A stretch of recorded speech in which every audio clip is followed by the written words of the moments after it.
This is the United States foreign policy in the 21st century, and we are on class number 10. The United States and Russia is today's topic, and we'll start with a relatively recent headline. It says here, Trump and Putin speak for a second consecutive day. Photograph of the two. President Trump on Friday spoke with Russian President Vladimir Putin for the second time in as many days, discussing oil production and the coronavirus. And this is a reference to some recent events in which the United States, Russia, and Saudi Arabia use their sort of combined influence to limit oil production across the world. There's been a sort of growing concern about the collapse of oil prices, which could have some pretty potentially could have some pretty catastrophic consequences for the global financial system if that were to happen. So yeah, this is quite a good example of American diplomacy in combination with Russia and Saudi Arabia in order to try and get some sort of collective action in response to limiting oil production. The hope being that by limiting oil supplies, this might actually result in oil prices again rising. On the other hand, one of the reasons why oil prices have fallen is because of the sort of global economic recession that the world is entering into as a consequence of the coronavirus. We will talk in a bit more detail towards the end about the Trump-Putin relationship, which is interesting and, in the eyes of many, quite controversial. Before we do that, then, a couple of maps. As I said, we're going to talk a little bit about Russia, and we have a map here from a particular projection which illustrates the fact that geographically the United States and Russia are pretty close to one another, in fact very close to one another. We have in the middle here the Bering Strait, so a very small stretch of sea, which for much of the year is actually frozen. So I think it is actually physically possible to walk from Russia through across the strait into Alaska, which obviously is part of the United States, which once belonged to Russia, of course, but is now one of the 50 American states. But yeah, this is something that we tend to forget, that actually, as I say, in geographic terms, America and Russia are actually pretty close to each other. Obviously, this part of Russia, Siberia, is pretty unpopulated. So very, very few people actually live in this part of Russia. Similarly, for obvious sort of climatic reasons, the same is true in Alaska.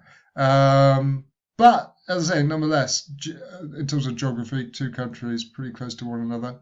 Sarah Palin, who for a long time was governor of Alaska and who in 2008 was the vice presidential candidate for John McCain, she famously said that she could actually see Russia from her window and was sort of trying to suggest that this strengthened her foreign policy credentials.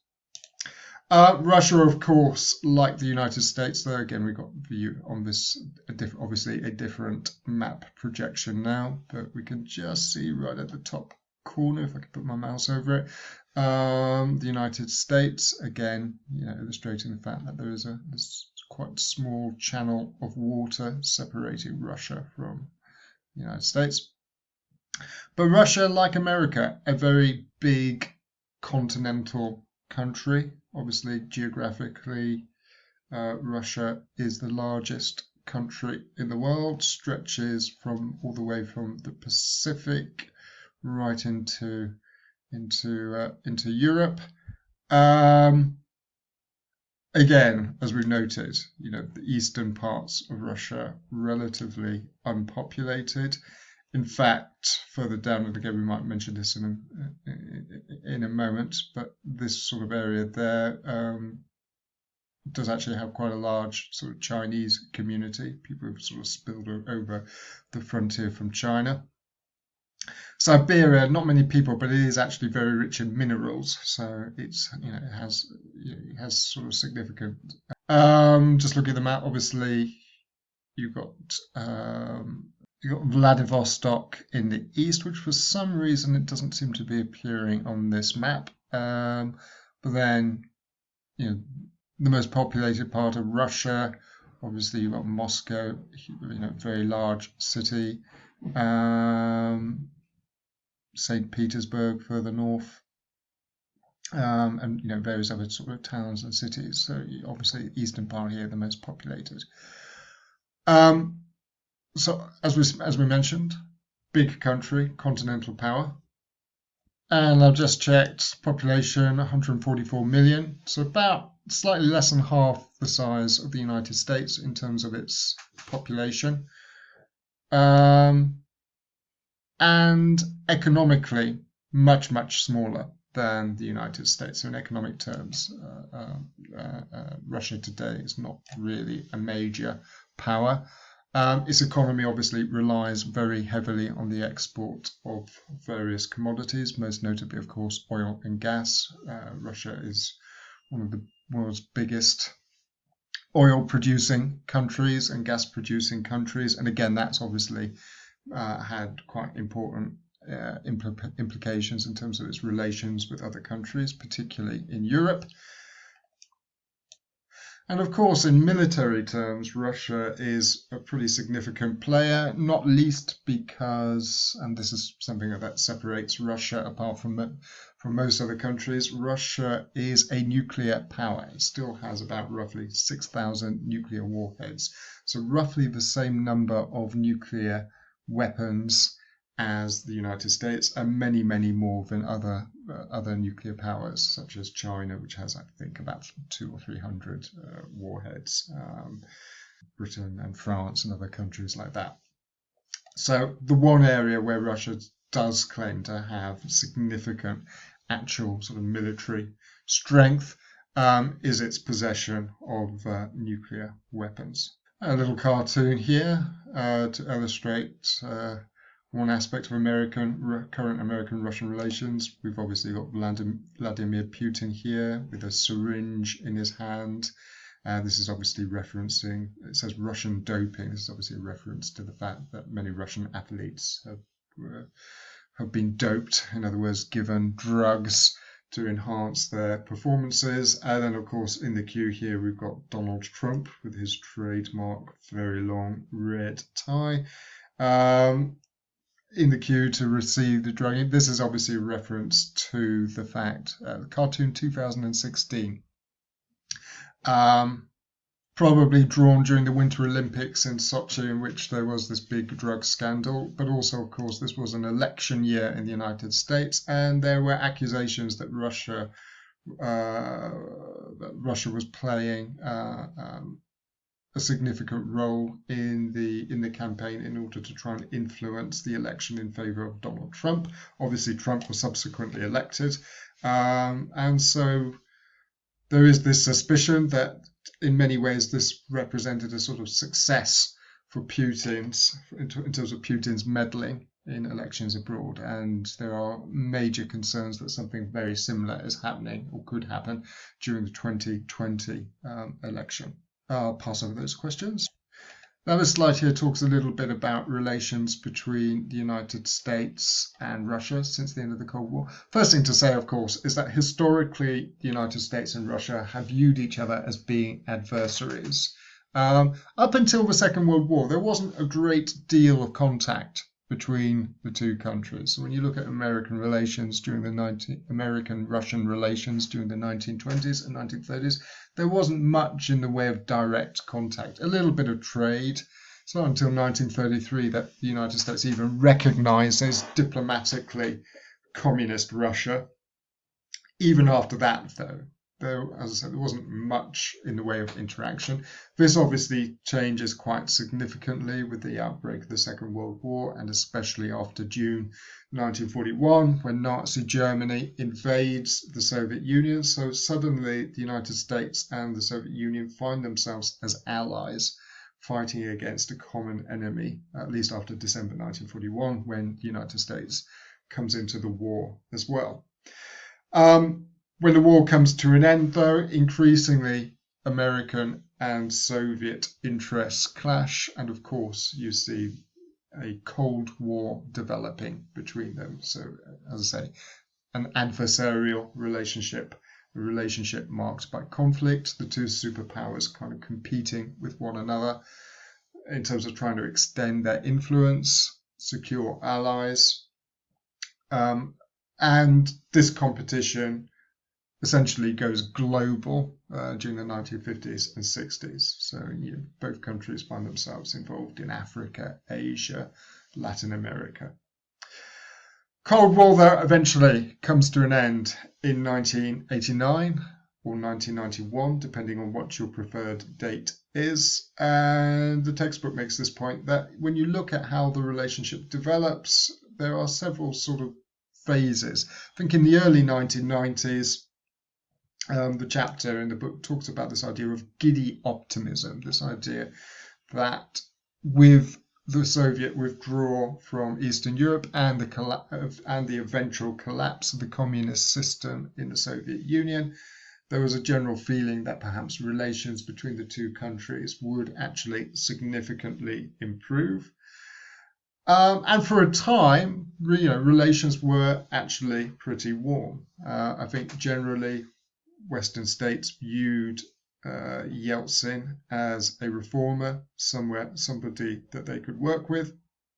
But then by the late 1990s, the relationship begins to sour to the point at which Yeltsin talks about a cold peace. That again, there's this view that the United States and Russia find themselves once again in competition. Should also be said, Yeltsin's foreign policy becomes quite unpredictable and erratic by the late 1990s. Then Yeltsin obviously leaves the scene at the beginning of the new millennium. Vladimir Putin, who was something of an unknown quantity in the late 1990s when he becomes briefly Russian prime minister and then succeeds Yeltsin as president. Initially, I think, and again, we'll talk about this in a bit more detail, but initially I think there was a feeling that perhaps relations with Putin would again improve. And in fact, there was some strategic cooperation, as I say, after the 9/11 terrorist attacks. But since then, of course, relations have sort of deteriorated, become more competitive, let's say. As there's renewed rivalry after 2003, and then a stabilization. Well, okay, I think this reflects the fact that I wrote this slide quite long ago. I think there was a sort of brief stabilization of relations with Obama when Obama becomes president. But since then, of course, as a result of various events, which we will discuss a little bit later, relations have increasingly strained. Added to that, you have the election of Trump, and as I said, Trump has made American-Russian relations quite interesting once again. Okay, I'll pass over this slide pretty quickly, but again, it briefly summarizes some of the main developments which occur with the end of the Cold War. So in the mid-1980s, Mikhail Gorbachev becomes the last leader of the Soviet Union. He introduces a series of quite radical domestic and foreign policy reforms, all of which gradually reduce tensions with the West. The American president, Ronald Reagan in particular, established quite a strong partnership with Ronald Reagan, to the point at which they end up signing several quite significant arms reduction treaties. Reagan leaves office at the beginning of 1989. His vice president, George H.W. Bush, wins the 1988 election and succeeds Reagan as president. And it's under Bush that the Cold War comes to an end. In 1989, of course, this is the crucial year in which the Berlin Wall comes down and the Soviet Union begins to withdraw from Eastern Europe. And one note of optimism for the future is that in 1990, 1991, there's a major crisis in the Middle East after Iraq invades Kuwait, and the United States and the Soviet Union, maybe it's an exaggeration to say that they work together, but certainly Gorbachev does nothing to actually block the United Nations operation, which is assembled in order to liberate Kuwait. Obviously, Gorbachev's time as leader of the Soviet Union comes to an end at the end of 1991. There's a coup in an attempted coup in the Soviet Union in August 1991, which ultimately fails. But Gorbachev, after that, is a very diminished figure. Yeltsin emerges to become the most sort of powerful political figure in the last months of the Soviet Union.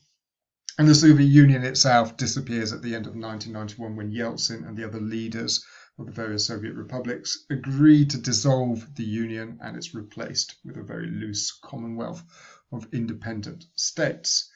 The initial views of Yeltsin, as I said there, America initially somewhat divided in terms of their approach to Yeltsin.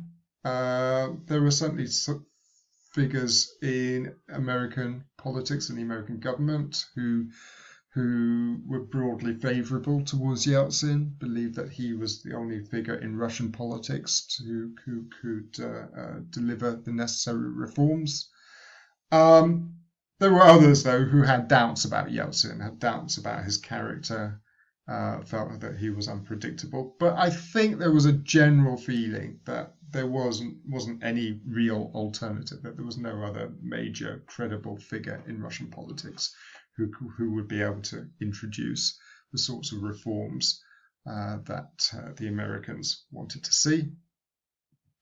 One quite successful aspect of American foreign policy in terms of Russia was that the Americans do put together a program which ensures that Soviet nuclear weapons, first of all, that they are accounted for and that they do not proliferate to other countries. So when the Soviet Union collapses at the end of 1991, Soviet nuclear missiles and other weapons are deployed right across all the various Soviet republics, which basically means countries like Ukraine, Georgia, former Soviet republics, are briefly at the beginning of the 1990s nuclear powers in their own right, in the sense that they have nuclear weapons on their territory. The Americans, as I say, launched quite an effective program, first of all, to find out where all these weapons are, and to persuade the various post-Soviet republics to sort of relinquish their control over them and to transfer them back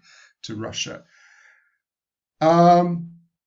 Also, the next major step is that Yeltsin and Bush sign the Strategic Arms Reduction Treaty. The second one of these, Reagan and Gorbachev had signed an earlier one in the late 80s. So both countries agree to continue the process of significantly reducing their nuclear arsenals. On the other hand, the Russians feel that the Bush administration were not supportive enough when they experienced economic turmoil and economic crisis in the early 1990s. I think there's a feeling, not just in terms of the United States, but also of the European Union as well, of the European community, as it then was, that the various Western governments, although they were rhetorically very supportive of Russia and its transition, they weren't actually willing to provide the money and the finances to make this transition easier. Beginning of 1993, Bill Clinton becomes president of the United States, and for most of his presidency, he works with Yeltsin. In in the last year, Yeltsin resigns and Putin takes over. So Clinton is the first American president, first of several American presidents to deal with Vladimir Putin as well. But as I say, most of Clinton's presidency he's working with Yeltsin. And I think it's fair to say that the two, as this photograph here indicates, that the two men seem to get on reasonably well.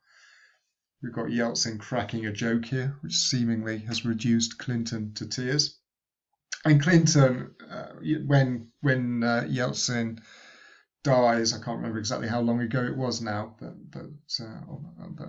a few years after he'd left the presidency. I mean, Clinton later reflects that humour was quite an important part of their shared relationship.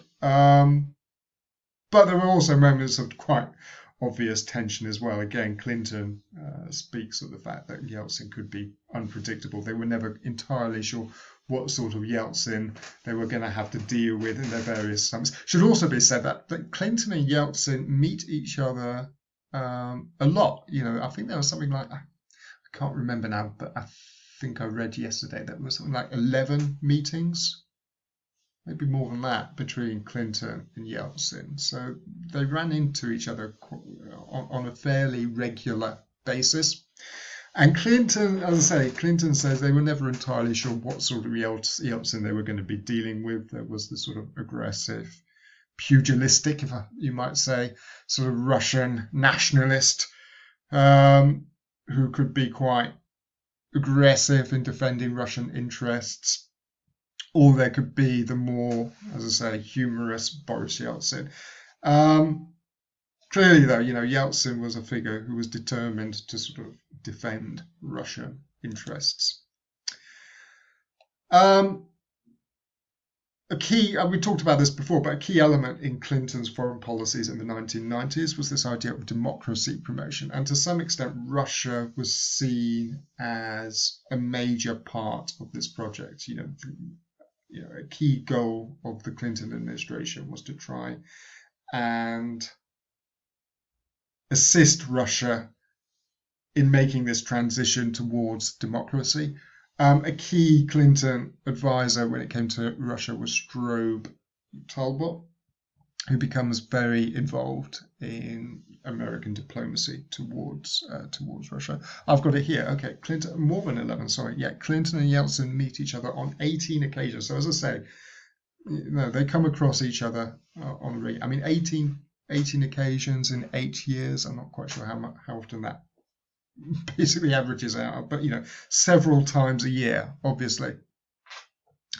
And it's later said that the Americans sort of developed a policy of Yeltsin drunk or Yeltsin sober. This is obviously a reference to the fact that Yeltsin reputedly enjoyed the occasional drink. And actually, if you go onto YouTube, you can find all kinds of footage of Yeltsin apparently a little bit under the influence of alcohol. But what this policy basically meant was that there was a general feeling within the Clinton administration that they had little choice but to work with Yeltsin. As I say, they look around at other Russian politicians and they can't really find another Russian liberal with Yeltsin's credibility. So in other words, Yeltsin may not have been perfect. As I say, there may even be occasions where Yeltsin had enjoyed one or too many drinks, but there was nobody else. So essentially, the Americans sort of commit themselves to working with Yeltsin. Clinton does come under some criticism, both on the left and the right. Conservative critics, I think, felt that Clinton was too accommodating, was not willing to put enough pressure on the Russians. Liberal critics felt that perhaps the United States should have given Russia more assistance, especially economic assistance, to try and make the Russian transition, its economic transition, less painful. And Russian critics sometimes accuse Clinton of trying to make Russia like America, and essentially saying that there was a sort of cultural misunderstanding between the United States and Russia, that attempts to try and turn Russia into an American-style democracy were always doomed to failure. The story of the 90s, though, is that the Russian transition does not go particularly well. The International Monetary Fund does actually provide loans to Russia on the basis that there would be actual economic reforms. One criticism, though, of the reforms is that American corporations aren't actually given much access to Russia. I think the Russians, maybe with some justification, were concerned that outsiders could simply buy up all their economic assets. As that after 1995, Primakov, who was Russian Prime Minister at this point, and actually he was one of the more effective. And unlike many of his other predecessors and successors, Primakov was actually in the job for quite some time. Most Russian prime ministers were quite short-lived. And in some ways, Primakov is a sort of prototype for Putin, in the sense that Primakov also had a KGB intelligence background. Anyway, Primakov comes in, and he was quite keen to reduce Russian dependence on the United States. I think Yeltsin himself sort of veers between the early Yeltsin as somebody who sort of embraces the idea of a liberalization of the American economy and foreign direct investment. By the mid to late 90s, I think you could say Yeltsin was beginning to become certainly more of an economic nationalist. So somebody who was less enthusiastic about the idea of foreign investment inside Russia. It's also by the late 90s that you see the rise of the oligarchs. So these extraordinarily rich businessmen who have been extremely successful in terms of Russia's economic transition, and who become increasingly influential in Russian politics. Yeltsin wins the 1996 election. For a time, at least, 95, 96, there was some doubt as to whether, in fact, there was a lot of doubt. I mean, by 95, Yeltsin himself had become extremely unpopular in Russian politics, but he does win the 96 presidential election. And again, in some ways, he establishes the sort of Russian political playbook. There are various factors which underpin Yeltsin's victory. It's partly because the Russian economy begins to improve by 96, and Yeltsin manages to claim credit for that. It's also because the television media is almost kind of 100% pro-Yeltsin in 1996. And again, you look at the role of the media in Russia today, which is solidly pro-Putin, and you can see a lot of this sort of dates back to this time. So Yeltsin manages to win the 96 presidential election. At 97, though, Russia experiences another major economic and financial crisis as a result of events that are happening in Asia, which leads to more turmoil, instability, and eventually, of course, it's Vladimir Putin who sort of exploits the situation, becomes Russian prime minister, manages to introduce some stability, and basically establishes himself as the heir apparent to Yeltsin.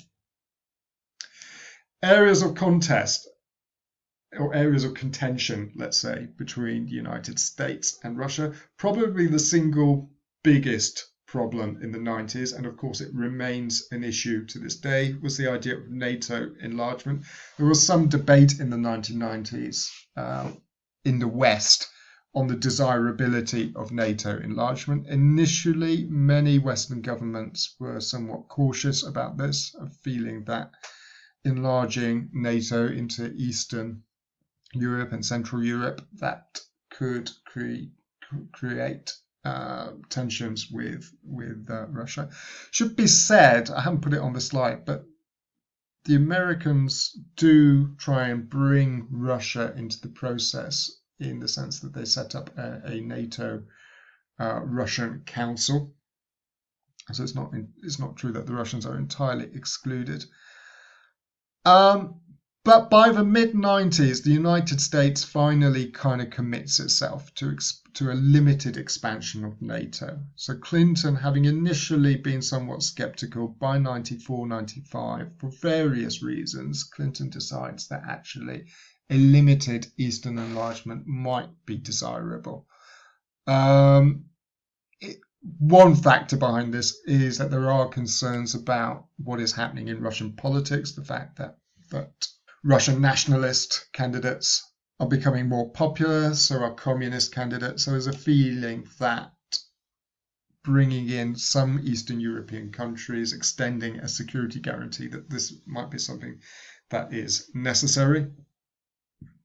But from the beginning, Yeltsin makes it clear that he was not happy about this. And when the first enlargement does occur, when Poland, Hungary, and the Czech Republic are brought in, Russia warns, or Yeltsin warns, that there was now a situation of a cold peace.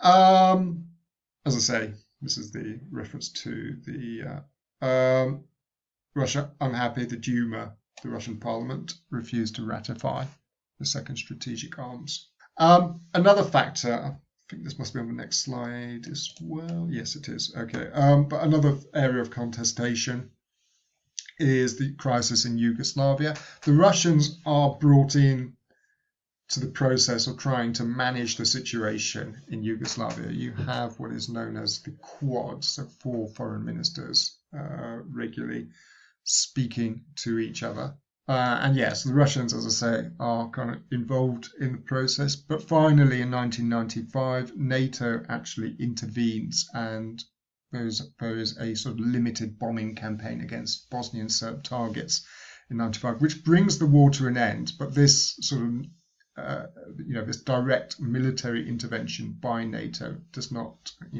go down at all well. Russia invited to join the G7 though in the 1990s. So the G7 becomes the G8 with Russian participation. So again, there is this effort to sort of try and engage with Russia and bring Russia into various Western institutions. But the next big event, and I think it's worth dwelling on this because it has huge consequences, I think, in terms of Russian foreign policy in the 21st century. And that is the second NATO campaign in Yugoslavia, which is the bombing of Kosovo. This is a much longer war. We talked about this before, but this is a conflict that lasts about 11 weeks. From the beginning, the Russians were adamantly opposed to the NATO intervention. Serbia, of course, historically had been a Russian ally. There's a general unhappiness that NATO was extending its influence into the former communist bloc in this way. However, the Russians are not entirely excluded from this process. When the war comes to an end, there is an agreement that the Russians would be allowed to deploy their own military forces in Kosovo on peacekeeping duties. In fact, there is a bizarre incident where Russian soldiers seized Kosovo airport, which had been allocated to British forces. So when the British turn up, they find that the Russians are already there, and the British commander sort of has to ask what he's supposed to do. And the order comes back that he is supposed to kind of physically remove the Russians, in other words, to start shooting at them, which fortunately the British commander ignores this order. But there is, as I say, there's almost this bizarre moment where World War III almost begins in Pristina.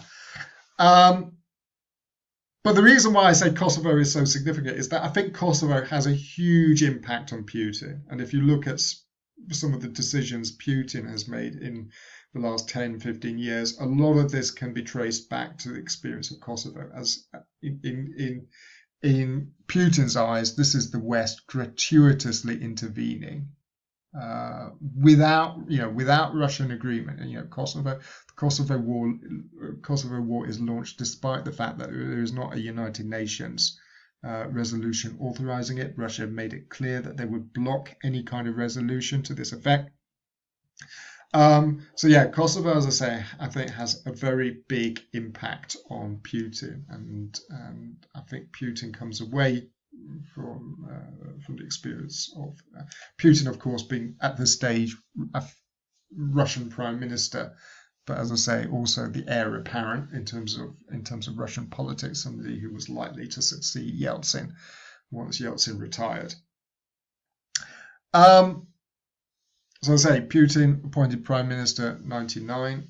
As I say, his claim to success is that he's basically sort of stabilizes the situation in Russia in the late 1990s. He also launches a second war against Chechnya. First war had not gone at all well, but Putin basically uses sheer brute force to suppress the rebellion in Chechnya.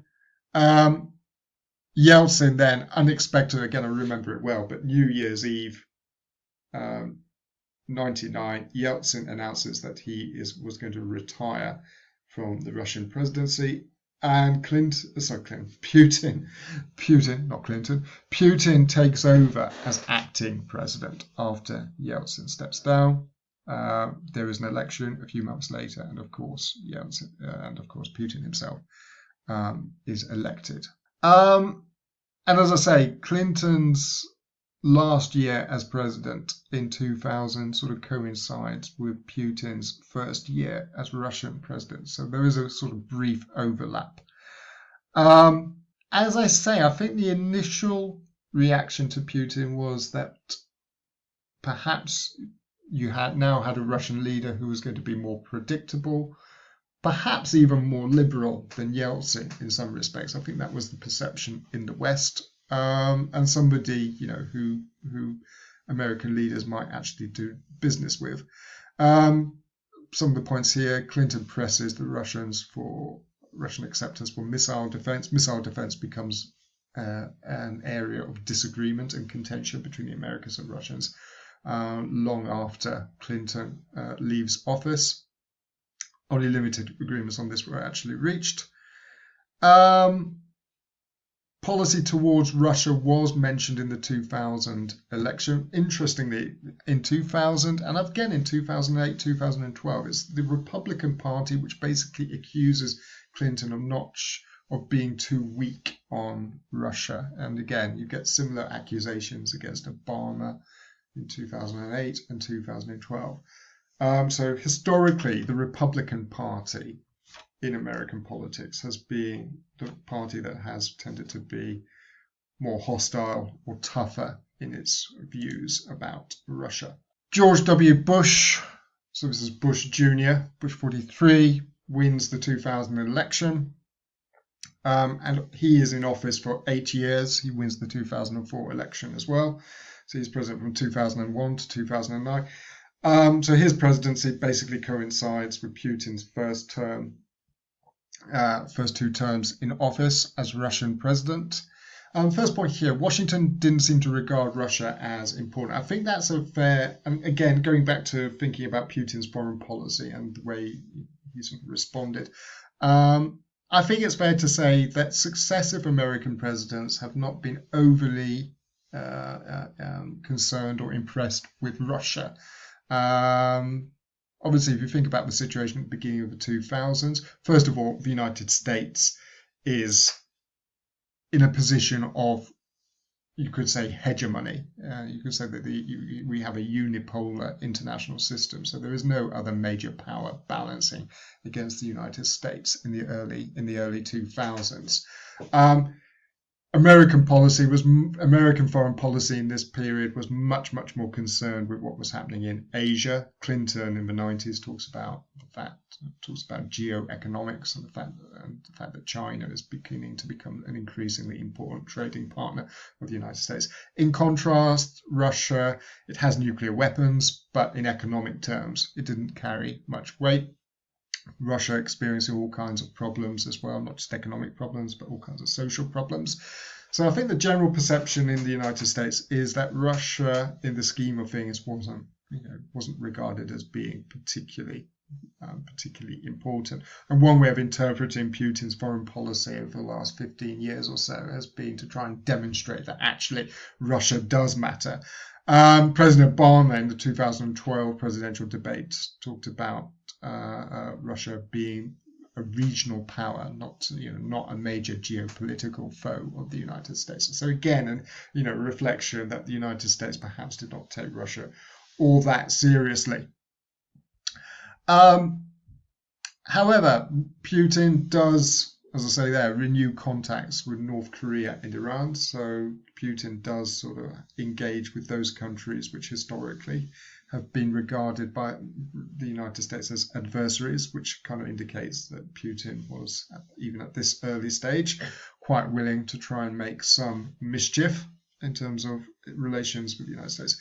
There's also a major scandal when a senior American intelligence officer is revealed to be working for the Russians, and again that kind of had there were kind of Cold War parallels there. June 2001, though, Bush and Putin meet for the first time, and again it's the first of sort of succession of meetings between American presidents and Putin. Bush famously says, though, he looked the man in the eye and was able to get a sense of his soul. And they agree at this meeting that they will try and find another agreement on arms control or nuclear disarmament. Bush also promises that the United States would support Russia's entry into the World Trade Organization. The Russian application had been on the books for quite some time. It's not until 2012, though, that finally Russia is admitted. The next big event, of course, in the 2000s is 9/11, which does actually have quite a pronounced impact on Russian-American relations. By all accounts, Putin is the first international leader to contact Bush after the 9/11 attacks. So he phones Bush and pledges Russian support for the war on terror. Not least because the Americans and the Russians do have a shared interest in countering radical Muslim terrorism. Putin has his own problems with radical Islamic groups in various parts of Russia, notably, of course, Chechnya. But there are also other sort of post-Soviet republics and some parts of Russia which had big Muslim populations. So Putin was quite eager or quite keen to try and connect his own problems with, as I say, radical Muslims with the wider global war on terror, which the Bush administration was announcing. On the other hand, one consequence of the global war on terror is that, first of all, the United States invades Afghanistan, which is, in geopolitical terms, is pretty close to Russia. It also means that the American military presence is significantly strengthened, not just in Afghanistan, but a number of several post-Soviet republics in the region. Tajikistan, I think, is one of them, agree to host American bases. So the war on terror basically brings the United States military presence into Central and Southern Asia, which from the Russian perspective, is concerning, shall we put it. Another aspect of Bush's foreign policy, which causes problems, is that Bush announces that the United States would withdraw from the anti-ballistic missile treaty. He does this because the United States wants to construct a missile defense system in Europe, which again the Russians dislike intensely, not least because some of the parts of this system would be deployed in countries like Poland and the Czech Republic, which basically meant that the United States was going to again increase its military presence on in fairly close proximity to Russia's borders. The missile shield is also viewed by the Russians as a way of sort of countering Russian power in the region, although the United States argues that the shield is there more to protect European countries from attacks from countries like Iran. And they make the point that the missile shield would not be able to counter Russian nuclear missiles simply because there were too many of them. NATO-Russian Council, established in 2002, NATO enlarged again in 2004, which again leads to Russian opposition. And I think there's this general feeling on the Russian part that the United States and NATO were beginning to kind of push forwards, become closer and closer to Russia's frontiers. A general feeling, I think, on the part of the Russians that Russia was beginning to become encircled. On the other hand, Russia, big oil producer, and as I said there, Washington also interested in obtaining greater access to Russian oil as well. So that was also a significant aspect to the relationship. Again, we mentioned the fact that Trump and Putin's conversation at the beginning, and the fact that Russia is a major oil producing country obviously has a significant dimension to the relationship. American-Russian relations do deteriorate there when the United States prepares and then launches a war against Iraq in 2002 and then 2003. Putin, from the beginning, makes it clear that he was in opposition to the war. And the fact that the United States basically ignores Russian protests as well as protests from other countries and goes through with the war, that does nothing to improve relations. Russia also imposed sanctions against Iran. Bush administration imposes those because of the fact that Iran had its own nuclear project. Khodorkovsky's arrest, Khodorkovsky being one of the main oligarchs in Russian and a very influential figure in Russian politics, but Khodorkovsky's arrest and then imprisonment is an indication, I suppose, in 2003 that Putin is sort of strengthening his grip on power, and it's a clear indication, if you like, that Russia is beginning to become even more authoritarian in terms of its political system. Belsen, which was a Russian school, if I remember correctly, which was seized by Islamic terrorists and led to some killings there. Putin responds to this sort of crisis by abolishing elections for regional governors. Again, an indication that Putin was strengthening his grip on Russian politics. And then you have the colored revolutions, notably the Orange Revolution in Ukraine, which erupts in 2004. Which leads to the pro-Russian candidate being overthrown and a more pro-Western government coming to power.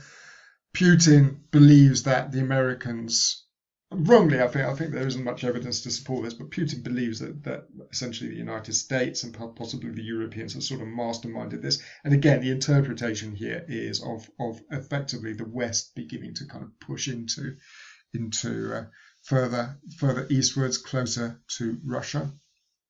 And of course, the 2004 colored revolution is, in some ways, a sort of precursor to the revolution that occurs 10 years later, which obviously has some really, really significant consequences in terms of American-Russian relations.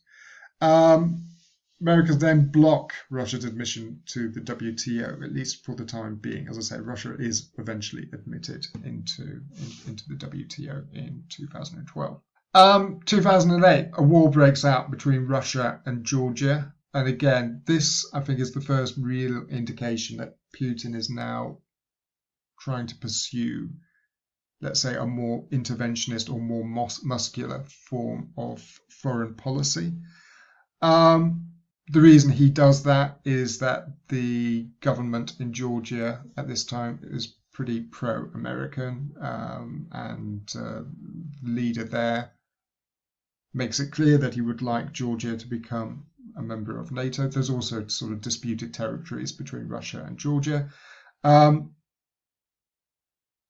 launches the war. And while the West don't provide any direct assistance to the Georgians in the sense of sending troops or anything like that, there is, I think, international outrage over this very sort of aggressive move on Putin's part.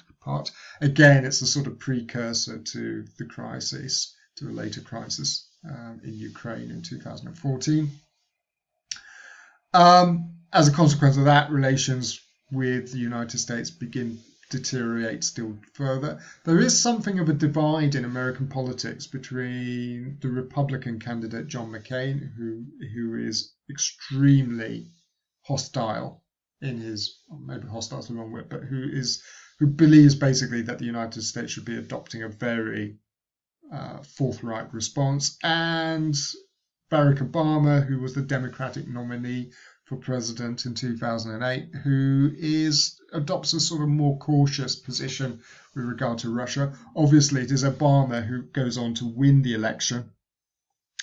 And as I say, that Obama does try to rebuild relations with Russia. In fact, I think this sort of takes us on to the next slide as well. But Obama talks about resetting the American-Russian relationship. And he's yet another president who meets Putin and attempts to improve things. Should be said, Putin also around this period steps down as Russian president and becomes prime minister. The office of Russian president was limited to 2 terms. So as I say, Putin steps down, Medvedev takes over, and I think Medvedev as president proves to be less confrontational with the United States and the West in general. Medvedev and the Americans do actually do a reasonable amount of business with Medvedev as president. Obviously, Putin remains the sort of key actor in Russian politics. But nonetheless, as I say, there is a sort of partial improvement in American relations with Russia, with Medvedev as president. Obama and Russia, as I say, Obama does try to attempt to reset relations. Obama does also postpone or agrees that there will not be a land-based anti-missile system in Europe. Partly it reflected the Obama administration's own skepticism about the idea of a missile shield, but it's also an attempt also to try and assuage Russian concerns. But yeah, in the 8 years that Obama is president, relations with Russia do deteriorate. Partly it's because there are kind of still areas of concern. Again, a reflection of the fact that Putin is beginning to pursue a more active foreign policy, is the fact that Putin decides to send military forces into Syria as a way of sort of strengthening his position in that area. But most particularly, of course, is the situation in Ukraine. Another revolution breaks out in 2014. Again, a pro-Russian president is overthrown. A new, more pro-Western government comes to power. Putin responds to this by, first of all, seizing the Crimean Peninsula. And again, which is seen as a very kind of clear breach of international law and a major act of aggression, and also supporting uprising in 2 of Ukraine's eastern provinces, which basically leads to the beginning of a sort of civil war. In response to this, the United States imposes more sanctions against Moscow, and as I say, relations between the 2 countries deteriorate quite markedly.